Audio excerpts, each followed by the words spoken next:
Assalamualaikum warahmatullahi wabarakatuh. Nama saya Rina Abdurrahman dari kelas 12 sampai 4. Di sini saya akan menjelaskan pengertian sistem produksi. Sistem produksi merupakan satu susunan kegiatan atau elemen yang saling berhubungan untuk mencapai suatu tujuan akhir. Tidak hanya saling berhubungan, elemen tersebut juga saling menopang satu dengan yang lainnya. Bisa dikatakan bahwa sistem ini disebut sistem integral, yang di mana di dalamnya terdapat fungsional perusahaan dan juga komponen yang sifatnya struktural. Dan bagi fungsional, di dalamnya terdiri dari pengendalian, pengawasan, dan perencanaan yang masih berhubungan dengan pengaturan manajerial. Sedangkan bagi struktural, di dalamnya terdapat tenaga kerja, mesin, peralatan, dan sebagainya. Assalamualaikum warahmatullahi wabarakatuh. Perkenalkan, nama saya Muhammad Agung Selin. Saya akan menjelaskan tentang jenis sistem produksi. Berdasarkan proses menghasilkan sesuatu, output. Proses ini dibagi menjadi dua bagian, yaitu continuous proses, yaitu proses yang bersifat berlanjut atau continue. Yang biasanya proses ini menyusun peralatan atau komponen yang dibutuhkan secara berurutan sesuai dengan kegiatan produksi yang dilakukan. Yang kedua ada intermittent proses, yaitu kegiatan produksi yang memiliki waktu produksi yang bersifat berputus-putus. Kenalkan, nama saya Padia Nurul Amalia. Di sini saya akan menjelaskan poin ketiga, yaitu berdasarkan tujuan operasinya.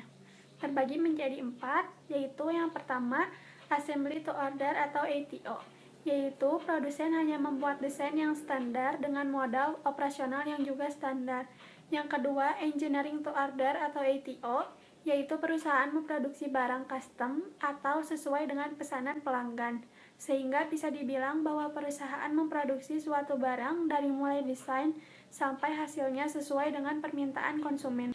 Yang ketiga, make to order atau MTO, sesuai dengan namanya, di mana produsen baru akan mengerjakan produk tersebut setelah sebelumnya pesanan item tersebut sudah diterima. Yang keempat, make to stock atau MTS. Sistem ini yang sebelumnya dibuat setelah produk dipesan oleh pembeli, maka kali ini berbeda karena untuk sistem ini dibuat untuk menyelesaikan produksinya.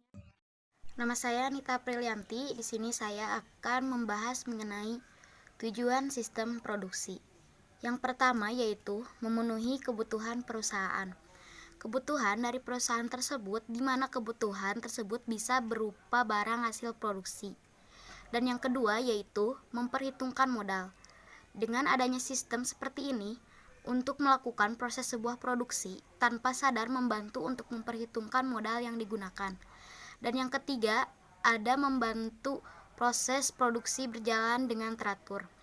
Yaitu proses produksi bisa berjalan dengan teratur karena seperti sebelumnya sudah dibahas bahwa semuanya diatur dengan baik. Assalamualaikum warahmatullahi wabarakatuh. Nama saya Dian Zailani. Saya dari kelas 12 sampai 4. Di sini saya akan menyebutkan contoh sistem produksi pada kehidupan sehari-hari.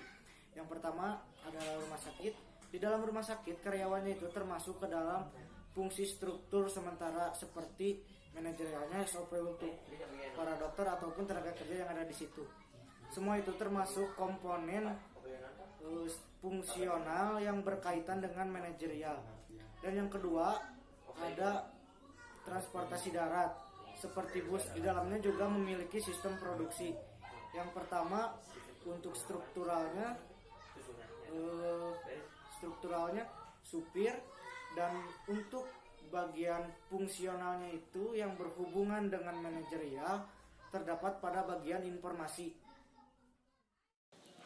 Kesimpulannya yaitu ternyata sistem produksi itu sangat luas sekali jangkauannya, jenis dan juga contohnya mencakup hampir seluruh perusahaan yang bergerak di bidang industri. Meskipun begitu, masih banyak yang meremehkan kehadiran dari sistem ini.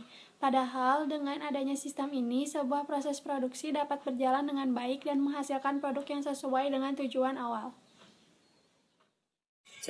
Hal yang perlu diperhatikan dalam membangun sistem produksi yang optimal adalah dengan penganggaran yang terencana. D. Masalah keuangan dalam suatu usaha merupakan hal yang sangat krusial.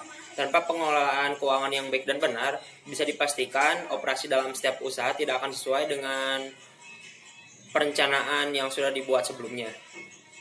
Sekian dari kami, mohon maaf bila ada salah kata. Assalamualaikum warahmatullahi wabarakatuh.